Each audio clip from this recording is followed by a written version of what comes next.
Porque há um só Deus e um só mediador entre Deus e os homens, Jesus Cristo, homem. 1 Timóteo 2:5, Gotinhas da Verdade. Em mais um vídeo, vem comigo no meu canal no YouTube e vamos juntos para mais uma lição. Aquela lição que Jesus deu para os discípulos lá no Monte das Oliveiras. Ali, longe do burburinho da multidão, ali no silêncio, falando com eles de modo particular, pois eram lições fortes, lições bem íntimas, que tinham dois aspectos. Jesus estava falando da destruição de Jerusalém e estava falando, ensinou-os a respeito da sua vinda. Aliás, isto que aparece em epígrafe nas nossas Bíblias como o sermão profético de Jesus, é onde estão os mais detalhados ensinamentos sobre a sua volta. Existe um perigo na interpretação do texto, cuja parte nós vamos abordar nesse vídeo. A partir do verso 15, veja que Jesus evocou aquilo que está escrito no livro de Daniel. Daniel 9:27, Daniel 11:31, Daniel 12:11. Profecias que Daniel abordou, o abominável da desolação.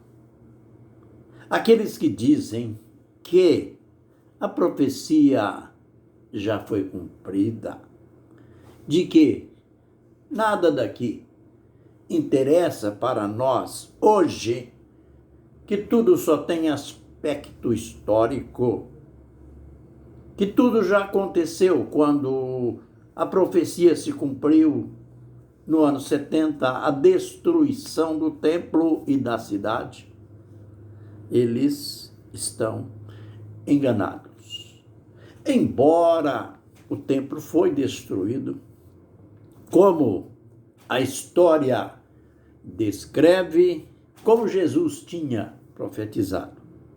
Só que não aparece, não houve esta abominação desoladora.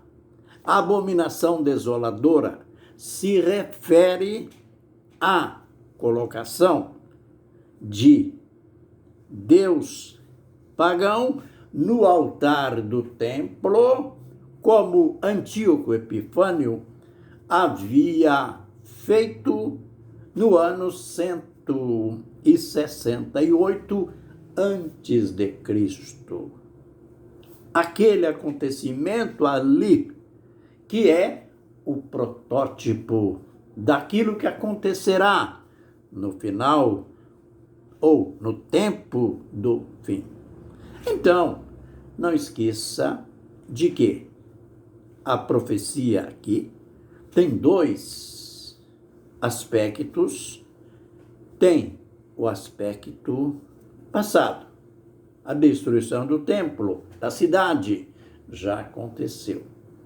Mas tem o aspecto futuro, é escatológica, se refere ao tempo do fim. Mas aí vem aquelas indagações. Por que Jesus ordenou que quem estivesse na Judéia fugisse para os montes? Quem estivesse no eirado não descesse para tomar a sua capa? E ele foi mencionando situações. Ele ordenava a fuga. Ninguém deveria ficar na cidade. Isto é, ninguém de seus servos. E ele chegou a dizer: ai das que estiverem grávidas e das que amamentarem naqueles dias, porque serão dias de tribulações. Essa questão das grávidas por uma questão desconfortável. Seria desconfortável uma grávida sair em fuga. A questão do sábado é uma prova clássica de que isto se referia aos judeus, porque quem guardava o sábado eram os judeus. Mas alguém perguntaria, mas por que a ordenação para o povo abandonar suas casas, abandonar a sua cidade, abandonar Jerusalém? Quando nós lemos lá na profecia, a maneira de Lucas escrever, ele fala a mesma profecia. Ele fala de exércitos romanos que estavam ao redor da cidade se preparando para a investida fatal, aquela investida sanguinária, que a história diz que foram mortos mais de 1 milhão de judeus. Olha, entre o tempo que Jesus falou isto e o cumprimento da profecia, a invasão propriamente dita, passaram-se um pouquinho mais de 40 anos. Você sabe que a primeira igreja de Cristo, ela baseava-se em Jerusalém. O Pentecoste aconteceu em Jerusalém. Foi ali na pregação de Pedro, em que aquela multidão tocada pelo Espírito Santo foi até eles e fizeram aquela pergunta: varões, irmãos, o que é que nós devemos fazer? Pedro respondeu: arrependei-vos, e cada um de vós seja batizados em nome de Jesus, para perdão dos pecados. O texto de Atos mostra que naquele mesmo dia foram batizadas quase 3.000 pessoas. Imaginemos então, no ano 70, quantos membros, quantas pessoas salvas já, quantos membros da igreja em Jerusalém.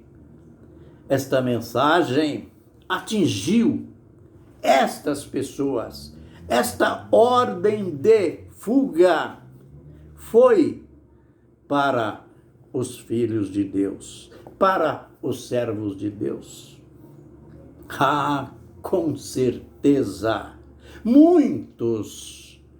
multidões escaparam da destruição, pois o foco do ataque romano foi sobre a cidade. O desejo deles era a destruição do templo.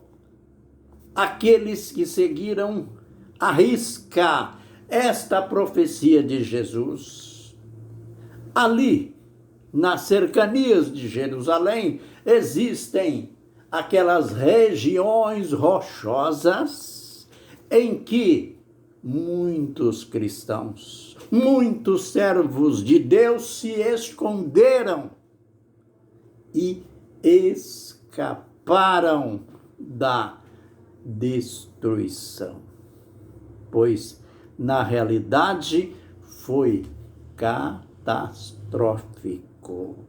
Então, esta parte, ela é direcionada aos judeus.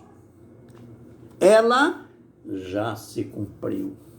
Mas olha, na continuidade nos outros vídeos, nós veremos o aspecto futurístico, escatológico. Veremos coisas relacionadas com o tempo do fim, aquele tempo que Gabriel falou para Daniel, será o último tempo da ira, o tempo determinado, marcado por Deus, o tempo do fim. Isto é, os últimos 3 anos e meio do tempo dos gentios. Aprenderemos mais ainda nos próximos vídeos. Fique sempre conosco e vamos aprender juntos. Que o Senhor nos abençoe e nos guarde. Que o Senhor faça resplandecer o seu rosto sobre nós e tenha misericórdia de nós. Que o Senhor sobre nós levante o seu rosto e nos dê a paz. Amém e amém.